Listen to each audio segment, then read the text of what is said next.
Hey guys, it's Josh. Welcome to my YouTube channel. You know what to do. Hit that subscribe button. Don't miss a single conversation. We get the best here, quite frankly, the best actors and filmmakers in the business. This week is no exception. You're about to hear a great chat with the director of Tar, one of my favorites. Enjoy my conversation with the great Todd Field. There's no pomp and circumstance except to say I'm such a fan of Mr. Todd Field's work, and it's a privilege. His new film is Tar. I've been obsessed with it ever since I saw it. You will be too. If you haven't seen it, go seek it out. Todd, welcome officially to the Happy Sad Confused podcast, man. Thank you. Thanks, Josh. So, I was going to say you're a first-time guest on the podcast, but I mean, to be fair, there weren't podcasts around the last time you had a film. So yeah, there weren't even cars then. It was basically the Flintstones out there. Yeah, that's right. No, but it's a privilege. It's given me an excuse to go back and revisit some of your earlier work in the bedroom and Little Children this week, and all just amazing movies, man. Talk to me first about just what life is like right now, day to day. You know, you have birthed this amazing, unusual child into the world, Tar, and the reviews have been great. And it's the silly award season, which is silly but also great. Are you obsessing about how people are interpreting it? Are you enjoying it? Give me a sense of what life is like right now for you, man. Well, I started work on this in March 2020, and I haven't had a day off since. So it's kind of like one very long, surreal day, Josh. I'm looking forward to the future when I can kind of stand back and really look at the thing, you know, what it is. But I'm still very much in it. These are all different processes that are necessary to filmmaking. Some of them are very physical. Some of them are, you know, it's really, it's an awful lot of time, you know. I mean, and that's sort of, I guess that's the thing that that really is different for me, you know, because normally I work in advertising. So you start something, you shoot it, you edit it in a few days, and it's, you know, in front of the Olympics 2 days later in front of 1 billion people, and you're done, and you don't think about it again.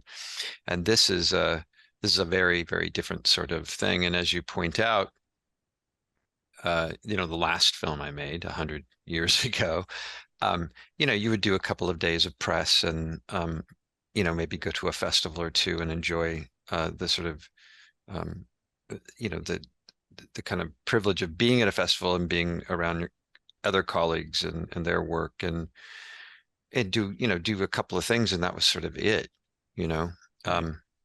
And once the film, you know, Monica, Willie, and I finished the film, you know, in terms of the final sound and the grade, really in the middle of August. So Venice started less than 2 weeks later, and it's been sort of nonstop since then. So it's a very long, digressive non-answer to your question. No. No, it's all. Yeah. I get it, and it's strange kind of to see the cadence of your career, because, you know, you make these two films within about 5 years of each other, and then you have this extended gap. But it's like, not like, as you say, it's funny, you just kind of termed yourself like, I usually work in advertising. Like, it's strange for me to think of you saying that about yourself, because of course that's kind of invisible to us, like the way you've made a living, frankly, probably the last 15 years. The stuff, I mean, have you been able to derive beyond an income, derive artistic satisfaction from working in that field the last 15 years? Or was something lacking? Yeah. Occasionally you have. I mean, I have, and people do. You know, I mean, Stanley Kubrick was like obsessed with, like, you know, Lowenbrow commercials. Like, how could you have that much story in 30 seconds, you know? So there is something to be said for the form. It's a very tough form, just like short films are much harder than feature films, and short stories and novellas are much harder than novels, you know? So there's a certain kind of, you know, by necessity, sort of fitness as a filmmaker, and strength that you gain and confidence you gain technically, because you're at the forefront, essentially running a skunk works for the feature business, which is very glacial. So you're experimenting with camera systems and glass and equipment and technology that long before TV or feature people ever see it. And that Right. part of it's extremely exciting. Where it's different is, and I've said this before because I've had to answer this question. You know, it's a very logical question to ask someone that hasn't made a film in so long, which is the difference is the first day of shooting, say, for instance, on Tar, the very first setup for us was not with the orchestra. It was actually up in the rake for the scene that takes place right after the first orchestra rehearsal, and that was with Cate Blanchett, of course, Noémie Merlant, and Nina Haas. And I remember the very first take of that scene, just sort of, you know, getting a very tight feeling in my chest and feeling a little bit emotional, and because it just suddenly hit me. Oh yeah, I remember what this was like. Yeah. You know, the difference is that you're doing something that has a lot of meaning for you, but mainly that you're working with other artists that are so incredible on camera, that can do such amazing things in dialogue with those artists. And that is where it's very different than advertising. Most of the time you're shooting inanimate objects, or you're shooting people that do commercials that in most cases are not actors and don't even pretend to be actors. Right. The star is the Subaru. The star is the object often. Those, yeah. I'm curious. Or the haircut. Yeah. I promise not to obsess over the gap. We're going to get to the film because it's worthy of discussion. But I'm curious. Like, you weren't in director jail. It's not like you had made two very acclaimed movies. One financially very successful, In the Bedroom. I mean, if you look at the financials on that, it's kind of an amazing thing and very telling of the time. Like, that movie made, I think, $45 million, and that's just not the environment right now for that kind of film, unfortunately. Even Little Children, which financially wasn't a success, garnered a bunch of Oscar nominations, is hugely revered. I'm just curious, like, you know, I look at the Wikipedia entry. It's always telling when there's like a section of unrealized projects on a filmmaker. There is that section for you, Todd. Did you feel? Well, Yeah.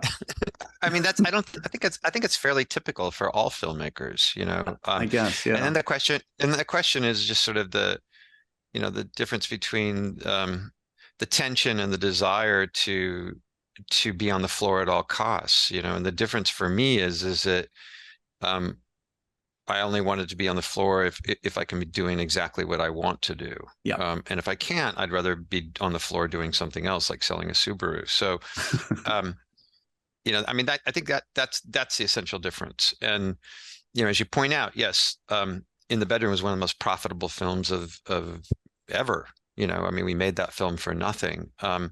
And that was a very particular time in the business where we had, where we had the typical so-called fourth quarter audience, and that audience was, at the very least, had an undergraduate degree. 75% of the audience was female, and the age of that audience was, 40 to 70 years old. And so in many ways, looking at In the Bedroom from the outside, and people did, because everyone passed on that movie, everyone, except for Good Machine. They all say, well, this is about 50-year-old people that, lose a child. Who's going to be interested in that? I was like, well, that's actually those are the people that go to fourth quarter films. And if you make something for them, they'll come. And they did.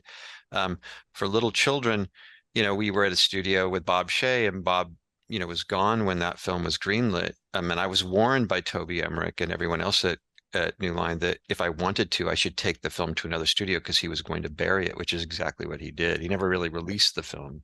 We had a trailer like 6 weeks before it was released, which back then, no internet, it was all theatrical in front of one movie, was a disaster, and they never released the film on more than 42 screens ever. I didn't realize that. That's even when we got Oscar nominations. So, I mean, Meryl Streep got up, at the Golden Globes that year, which also they didn't show a clip for the film, even though it was nominated for Best Picture, large part because I think that Bob Shea made sure they didn't have a clip. And it essentially did like a 30-minute, plea to theater owners to show the film. And I remember I was sitting next to Bob Shea at the time, and he leaned in and whispered in my ear, "They should be calling the studio heads." It wasn't a particularly nice Wow. experience. And It's so, so ironic, given also like the first one was with Miramax. Like, did Harvey Scissorhands come in at in the bedroom at all? Did you have? It sounds like you had actually a decent experience the first time around, ironically. well, I had a great experience with Good Machine and with Green Street, who Yeah. funded the film, but it wasn't a Miramax film. I mean, and Harvey didn't buy it. It was bought by Mark Gill and Agnes Montrey at Sundance, and I wasn't part of those conversations. I had met with Peter Rice, and I'd met with some other people, and I was called and told that it was just a fact. They were selling it to Miramax, and at the Wow. time, I literally went into the bathroom and I threw up, and I was very emotional. And my wife was about ready to take me to the hospital, because that was the last place I wanted that film, because You'd heard it the wasn't a stories mere. by then, I assume. It was. Yeah, I mean, it was that, but it was also, it wasn't the kind of, it felt like it should be at like Sony Classics, like with those guys. Yeah. It was a small film. It wasn't, Shakespeare in Love, and it wasn't Yeah. Chocolat or anything like that. And it's funny because people talk about that film as a Miramax film, which always kind of makes me cringe. Got it. It really had nothing to do with that studio at all. All right, guys, let's talk about security, specifically VPNs. Our sponsor this week is NordVPN. By now, I hope you guys know what a VPN is. It's, of course, a virtual private network. It's a service that protects your internet connection and privacy online. It creates an encrypted tunnel for your data, protects your online identity by hiding your IP address, and allows you to use public Wi-Fi hotspots safely. So NordVPN is the one to use because it's so easy to use. You connect with one click or even enable auto connect for zero-click protection. Plus, they've got over 5,200 servers in 59 countries. It's got amazing speeds. It's actually been confirmed by speed tests. NordVPN is the fastest VPN out there. You can use 6 devices on it on every major platform. I like it also because you can get movies, streaming, other content anywhere. Everywhere. Don't miss your favorite content from home when traveling abroad. It just takes a click. You open the map, you click on a location, and you'll be connected in seconds. It's that easy. You can find services at a lower price, a platform maybe that isn't available in your home country. Simply change your virtual connection. The good news for you guys is we've got an exclusive NordVPN deal by going to nordvpn.com/happysad to get a huge discount off your NordVPN plan, plus 4 additional months for free. That's 4 additional months for free, guys. It's completely risk-free with Nord's 30-day money-back guarantee. The link, of course, is in the episode description, but go over to nordvpn.com/happysad and remember to get your discount now. So then this experience with Focus, which is a beautiful one in that, yes, after all these false starts of not willing to make compromises for something that you didn't want to invest 2 years of your life in. They essentially, from what I gather, say, write what you want. And we're basically in at a certain budget, I assume. Like this is not how it happens, and must have been in some ways a bizarre but beautiful thing to happen, especially during the pandemic when we were all going crazy. Give me a sense of sort of the circumstances and the unusualness of this arrangement with Tar for you and Focus. Well, it was unusual. And as you point out, it was a very long time between, coming out of Little Children and making Tar. And people have asked over the last few months. They always say, "Well, why so long?" And I was like, "Well, I was waiting for a call from Peter Kujawski, because Peter, going back to Good Machine, Peter came up from Good Machine, so that was very much like family." And for Peter to say, "We just want to make a film with you, write whatever you like," was extraordinary, and to be paid that kind of respect, I was desperate to meet it. And as you say, it was the beginning of the pandemic. It was March, 2020. And you had to really seriously ask yourself, would there be theatrical or anything on the other side of it? The world was ending. People we knew were sick and were dying. I lost my father at the beginning of the pandemic. And, to show up at a table every day and ask yourself, does this matter? Was a very, very real existential question. Yeah. But on the other hand, it was, it was an incredible gift because I had a place to escape to every day for a few months, and it was a real lucky break. How much of where you described that time in your life, which was fraught for all of us, and my condolences on your dad, but like this is a film that has kind of this existential, indefinable dread that kind of like hangs over it. You can't quite define it for a while. It's the first time I was watching it. I was uneasy, and I mean as a compliment. I felt like something was coming, and I wasn't sure what. How much did that was that informed by where you were at personally in the world that was falling apart at the time? Where was your head at, and how do you think it ended up on the page? I don't know. I mean, I don't really ask myself those kinds of questions. I'm probably, strangely out of touch, in terms of when I sit down to execute material, I just kind of follow my nose, so. Do you think about genre? Like, are you like, because this, again, I feel like I've read like 5 different reviews that could all cite it as a different genre, as a thriller, a character study, a black comedy. Is that helpful for you? And do you delight in that it is kind of indefinable? Well,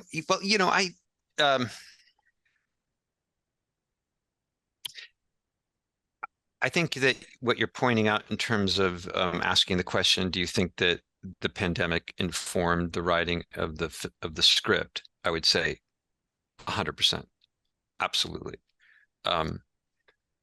In terms of, I said this to my wife the other night. I couldn't have written this script if the world wasn't ending. So probably a lot of the enthusiasms that I have as an amateur film goer, and as a student of film, probably wound up in a container. And I'll sort of leave it at that. Well, it's funny you put it that. I mean, because this is about the world ending, as it were, for Lydia Tar, at least the world that she's constructed for herself. And she is a reconstructed individual. It's needless to say, an amazing performance from Cate Blanchett, who you wrote the script for. How much love do you have for her? I mean, she's, again, someone you can hate, you could have some admiration for, you could admire her talents and dismiss how she's conducted herself personally, but needless to say, she's a complex figure. I guess, do you have much sympathy for her? Do you view her as a tragic figure? What's your attitude about your main character here? I have many feelings about her. I mean, she is accomplished. She is logical. She is hypocritical. She is capricious. She is absurd. She is lacking in some basic self-awareness. She's a human being to me, so she's very real to me. And I feel differently about her depending on when I think about her, right. And I feel differently about her and felt very differently about her when Monica Willie and I were in Scotland editing. And again, I mean, I've told this story many times, but it bears repeating that, we would watch the film down and take several days off from it because we knew we had to. And then we would designate certain periods of time to watch it so that we knew that we would sort of like be at, sort of a specific time of the day where we could pay attention the best. We kind of agreed upon that. And after we would watch it, inevitably we'd ask each other the same question, which was, how did you feel about her today? And sometimes it was 180 degrees for one of us than how we felt the previous viewing. And that was exciting because that didn't change. That went on for weeks. And it made it very, very, there was sort of confirmation bias for us because that's what we were after, which was that this thing could change on you depending on when and how you saw it and what state of mind you were in potentially. But also it made it extremely challenging to know when we were finished, And really the bar for that was, if we started leaning one way or the other with her, and felt as if we were pointing in any manner, that we had failed. And so it was really about subtraction more than anything else. Well, that leads me to something I want to bring up, which is, I think, something that permeated all your work and much of all the films or most of the films that I love, which is this holding back, frankly, and not telling the audience how to feel and leaving room for interpretation. And this is a film that, I got a chance to see this at Telluride first. I've seen it a couple times since. And this is a film that will stick around, like In the Bedroom and Little Children, box office or not, Oscars or not. It's just, it will. I have 1,000% confidence in that, and you should too. Is that what you gravitate towards as a watcher of film too? I mean, Kubrick is mentioned all the time, and I want to talk about Stanley Kubrick with you a bit. But I think of that, like I think of the film you were in Eyes Wide Shut, and how 1,000 think pieces have been written and 1,000 more will be written about that film in every film he's done. Is that the space that you enjoy as both a creator and a consumer of film? Yeah, I mean, the films that really excited my imagination and made me want to make my own films, were films that left room for me inside of them, and that goes back to when I first moved to New York City as a young man, and had only been exposed to, for the most part, in large part, to very mainstream movies. And those were mainstream movies that I saw hundreds of times because I worked as a projectionist at a second-run movie house when I was in high school. So, and I love those movies, and I love those movies deeply, and they were very mainstream films, like the first Raiders of the Lost Ark. Like I've seen it probably 350 times for real, like I've watched it in a theater 350 times. So I have a huge amount of the point where Belloc swallows the fly. When that happens. Yeah, I know. Yeah, I know everything. I know. Yeah. And I've had these conversations. I tried to restrain myself the first time I really sat with Steven Spielberg and not, tried to bother him about questions about them. And he was kind enough to tell me some very, very funny stories. But it wasn't really until I moved to New York, and I was working across the street from Lincoln Center, and somebody pushed me over there and said, you should go to the New York Film Festival if you want to see films, not movies, and I didn't understand that distinction, but I was about ready to very quickly. And, seeing films like Jarmusch's, first film, or it's Lisa's first feature film, and seeing the Coens had their first film there that year, and there was a Truffaut retrospective. It was the first time I'd seen like the 400 Blows. I understood that there was a difference. These were films that invited me to have a conversation with them, and they weren't talking at me. And that kind of destroyed stuff for me in one way, because before then I would go down to Times Square and see movies like Target starring Gene Hackman and Matt Dillon, and they were playing father and son, and you never questioned it. You're like, okay, well, it's a movie. I mean, that's how it works, But there was this sort of very, there was a very different way of reading a film after that. So yeah, I mean, it's a long way of saying yes. There were certain films that made me want to make my own, for sure. So we obviously can't go into everything in detail, but of course your path is an interesting one in that you had a successful career as an actor. I mean, I remember seeing Ruby in Paradise. Somehow you ended up being Jan de Bonsky for a couple movies. Is there a story there? How did Twister and The Haunting happen? Was he just a Todd Field fan? No, I mean, I think what happened was, yes, I acted for 5 years and then I quit. And the last film that I made was Ruby in Paradise. And that was a film that Victor Nunez had inherited some money from an aunt. He made that movie for $350,000, and he made it with like a 6-person crew. And that had a giant effect on me. I was about ready to go. I'd quit acting. I was going to go to the American Film Institute and be a fellow. And I had been accepted. And Victor was very courtly and very kind and very inclusive in that process. And while I was at the American Film Institute, a short film that I had made with some friends played in front of Ruby in Paradise at the Sundance Film Institute or Film Festival, and it won the Grand Jury Prize. And all of a sudden, I didn't even have an acting agent. I didn't have a manager. I had I had an attorney. I started getting calls, and my wife was working at the time to try to get me through film school. And we had, a couple of young kids at home, and I couldn't really turn down the acting work, whatever it was, because it was tangible, and I needed to get us out of the hole. So one of those jobs was, yes, Twister. Another one of those jobs was Nicole Holofcener's first film, Walking and Talking. Great movie. Yeah. And then, of course, and then the third one was Stanley Kubrick calling me out of the blue and saying, I think it might be good for you to come and make this film for me. And there was no way I was going to say no. So, it wasn't like I had some big acting career. I was kind of a journeyman actor, futzing around. I made this one independent film, and it kept me working for the next 8 years, essentially.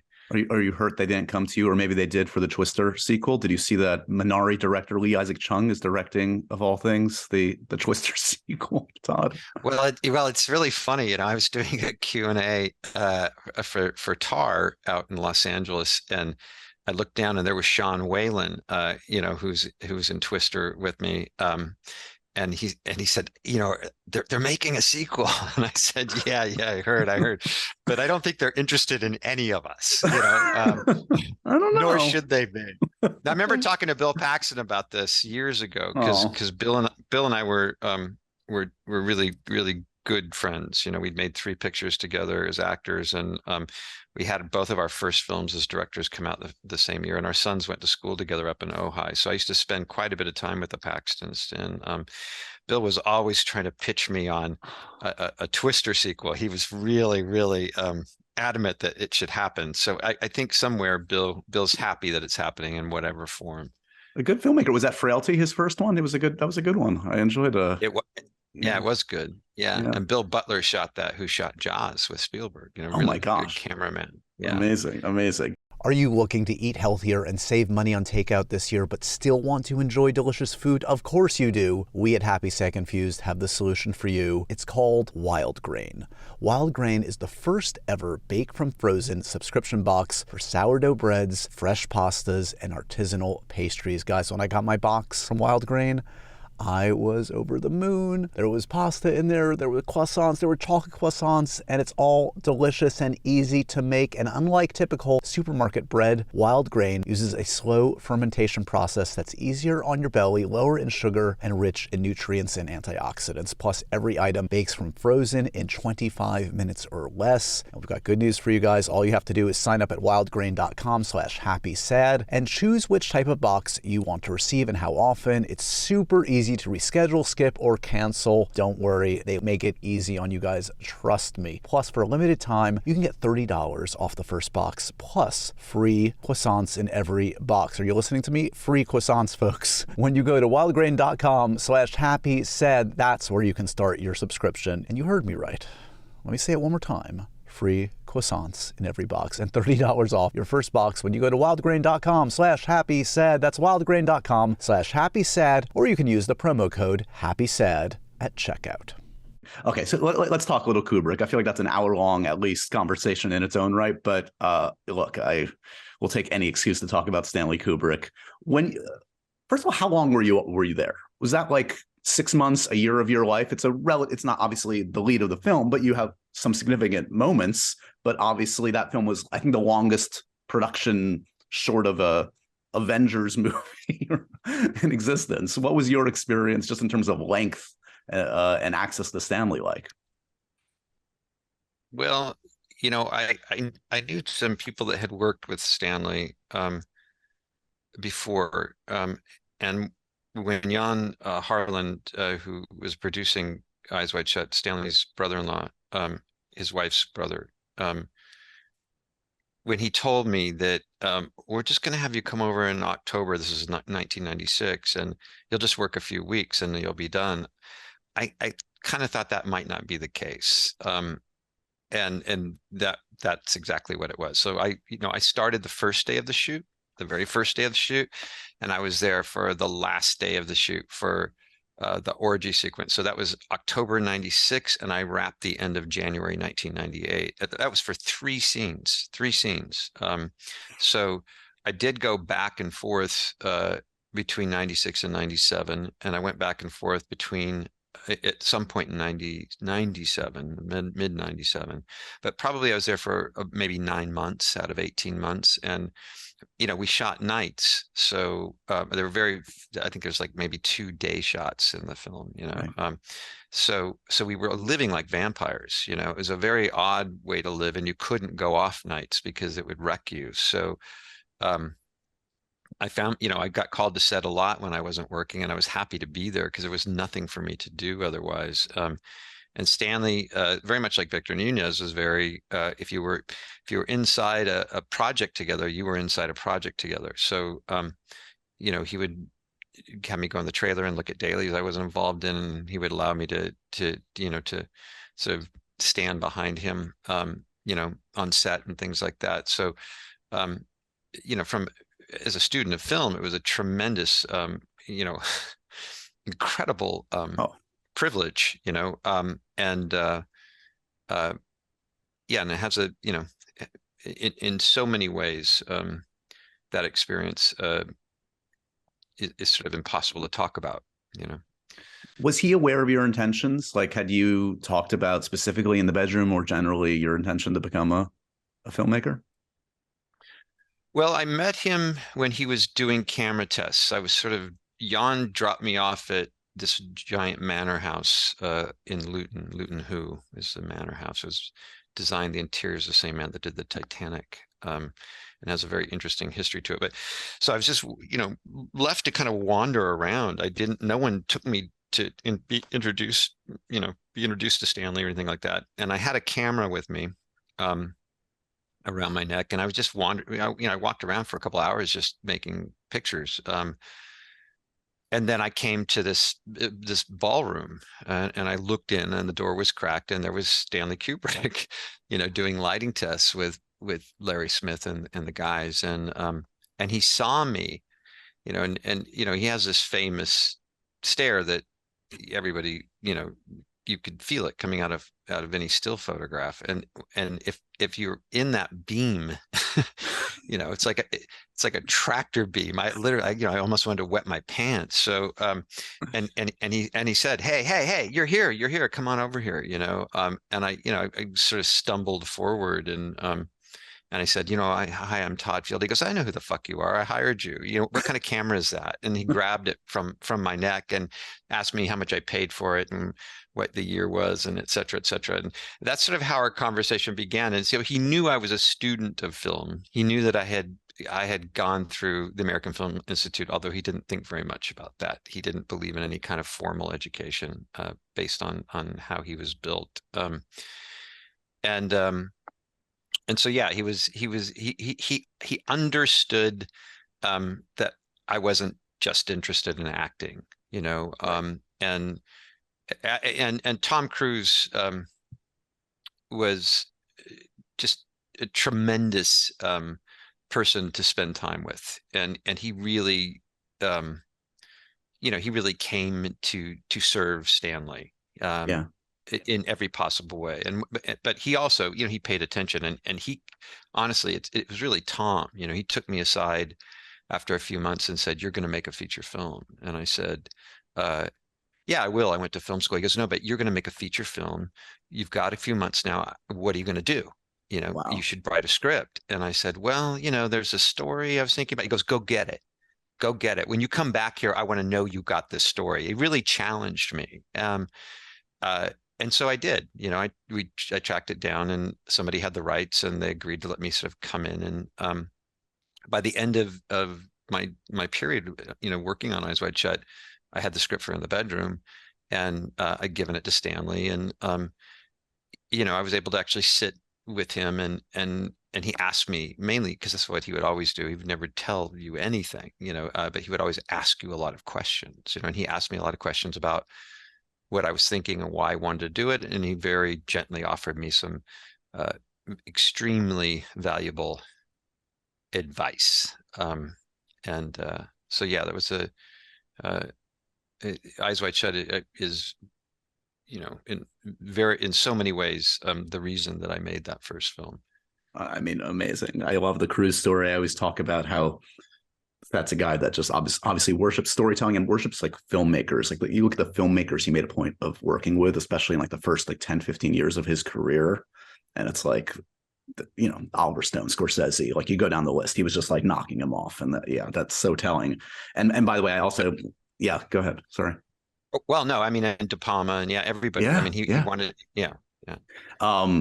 And not to mention for you and the Kubrick connection, I would also love that you, of course, then establish this relationship and professional relationship with Leon Vitali, who sadly passed in the last year, who was his longtime kind of custodian, assistant, associate producer. It tickled me to when I rewatched Little Children to see him for a nanosecond in a very unusual moment in the film. So you have no idea. There was a whole section with Leon that someday I have to unearth. You know, the way you meet that character is Leon standing at the Long Beach airport with a holding a sign that says SK on it, which is very funny because it's for this character Slutty K, but it was also like an inside joke between us, you know. So fantastic. I had the privilege also of spending some time with the great Adam Sandler recently. Adam says you guys go way back. First, tell me the connection between you and Sandler. Well, I mean, Sandler was we were all young guys, and it was mainly guys back then. This is like the mid '80s, late '80s of in Los Angeles. I think I first met Adam because I had a great friend, one of my dearest friends, Jimmy Vallely, and he was a comic, but he was also a writer. And he introduced me to a lot of other comics, and I used to stay with Jim, and we'd sit around at the Improv, and those were just the people that were around. And this is long before Adam was on Saturday Night Live or anything like that. And I was talking to Adam about this the other day because my first memory of Adam was I had sort of tried to sort of boonswaggle my way into a meeting with Milos Forman, who was going to do this film that he never ended up making, called Hell Camp, that was going to take place in Japan. And so he was meeting people over at Sony. Sony wanted him to make it with John Cusack, and he didn't want to do that. He wanted to go with someone unknown. So I was waiting in the lobby, and I think it was Ellen Chenoweth was a casting person, and I saw Adam come out of the room with Milos, and he just looked really ashen, and I went in and had the meeting, and it went very well. And actually, I was going to I ended up testing for the film later on. But that day when I came out of there, I went into the parking lot at Sony, and all of a sudden I heard this, "Hey, Field." And I was like, yeah. And I look over, and there's Adam like poking out from behind his car. He's like, "Man, what was that?" And I said, what do you mean, Adam? He says, "All he wanted to do was talk. He just wanted to talk to me." And I said, "I know, that's how Milos casts. He really wants to get to know you." "Yeah, but he wouldn't let me do anything. I gotta do something." And it was such a perfect way to articulate the dilemma, especially for somebody that, Adam's like a Ferrari. He's got so much going on, let me play. Let me do my thing. Yeah. Yeah, let me do my thing. Yeah. Who knew you had such a Sandler impression in you? How often does that come out? Oh, I don't know. I have to apologize to Adam. I don't know. Probably was a terrible impression. No, it was great. So you guys are talking about doing something. Can you say anything? Like, I mean, obviously I'm fascinated by his career. I mean, he's got these two amazing lanes he's been in, where he's like arguably the biggest comedy star, him and Jim Carrey, the last 20, 30 years. And then his dramatic work is fantastic, and it attracts the best. PTA and James L. Brooks, and there's a reason for that. I'm guessing this is the second lane you guys are going to work in. You're not going to do your Billy Madison sequel. Well, I don't know. I mean, maybe it'll be like that. I don't know. I mean, the funny thing is having met Adams at such a young age, before our lives took their natural course, or unnatural course, as it were. I knew of his career. Like, it's unignorable. You would, of course, you would know about it. And my children were obsessed with Adam, and my youngest child now, who is he and his friends are obsessed with Adam, like obsessed. And I had never seen any of his films. The first film I ever saw of Adam's was Paul Thomas Anderson's Punch Drunk Love, and how I felt so lucky that was my first time seeing Adam in a film, and it just floored me, because it really is one of the great screen performances for me of all time. And obviously the stuff he's done with the Safdies is just amazing, and as you mentioned, the stuff he's done with Brooks, and the stuff he did with Noah Baumbach. So I mean, he has an incredible range. I mean, he really there's no one like him, and I hope we end up working together. I really do. Can you tease anything about what this idea is? It's a specific idea, I assume. Like, it's a specific thought. It's more than just, oh, we should work together. We've been talking about some things. It's too early to. How far outside of your conceptual comfort zone could you imagine yourself going? I teased you about, like, oh, you're going to direct a Twister sequel, but like, you have an amazing lane, and I would love to see you just make Todd Field, quote unquote, whatever these are, Todd Field movies the rest of your life. But is there that temptation? Do you take the meetings with studios just to see if your skill set can jibe with the Marvel, the whatever? Like, could you even see yourself playing in a sandbox that is like that, a big genre 4-quadrant blockbuster kind of thing? Well, I have. I mean, that's what advertising is. Someone will come to you and say, do a Close Encounters thing, or do an adventure thing, or do, a wink and a nod, about pirates with, huge budgets, like $12 million budgets for commercials where you're making miniature ships and things like that. So I played with all those kinds of genres. And again, going back to sort of my humble beginnings as a high school projectionist, and watching, genre films, the creator of the great American genre films, Steven Spielberg himself. Of course, I have a love for those things, and I don't think it's a question about whether I would ever want to make them, and not to sound immodest, but I'm fairly certain that I understand what it would take to make them. Those films would be very different than the films I've made. I don't think that's the obstacle. I think the obstacle is that people, very rightly so, want you to see the thing that you've done. And I don't think they're naturally thinking that they're going to hire me for the next Bourne Identity. Have you even had those meetings? I mean, you do have the reel, as you said, the commercial reel. Like, don't even tell them about your other movies. Just show them the commercials. They might hire you for that. Yeah. Well, maybe. Yeah, I don't know. I mean, we all get these sort of kick me signs stuck on our backs. And sometimes they're very hard to pull off. So, I mean, I would never say never. I mean, I like all kinds of movies. It's not like I'm sitting around watching Bergman all day, I mean, I crying. I watch a lot. Just Yeah, exactly. Yeah, exactly. I mean, I like them as much as the next person, but that's not my entire diet. Yeah. I contain multitudes. I like Billy Madison and Punch Drunk Love. Exactly. I'll let you go on this. I mean, again, we started by talking about all these potential other unrealized projects. Actually, I did an event with Daniel Craig last night, and I know you spent a lot of time. I heard 2,000 pages were written of Purity. That's which is Jonathan Franzen adaptation. Crazy. I mean, are there any that you could see yourself coming back to if someone gave you, the giant bag of money to greenlight any of these kind of projects that almost came to fruition? What's the one you would will into existence? I don't think any of them. I mean, with Daniel was in the room with John and I 7 days a week. We rolled up our sleeves and worked for a year on that. And, I think there was a sort of polite sort of, words that were said that, oh, it was, a Bond thing that came up, but that wasn't true. It was just that the network just didn't want to spend what the three of us thought needed to be spent to make the thing that we'd spend a year of our lives on. If that material wasn't so prophetic, and it was prophetic, it had,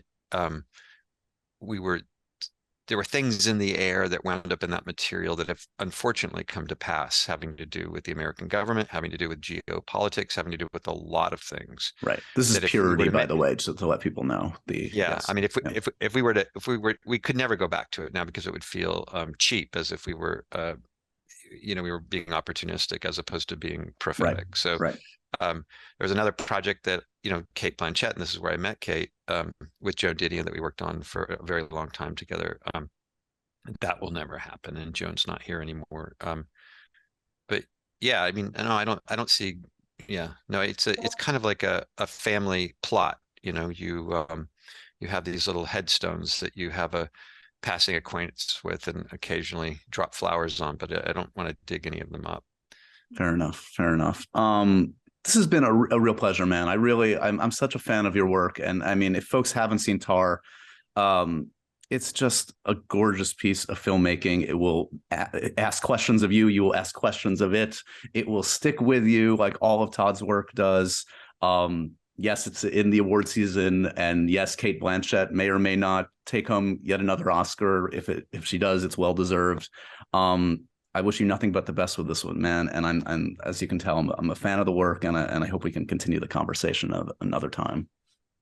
Yeah, me too. Thank you, Josh. I really appreciate it.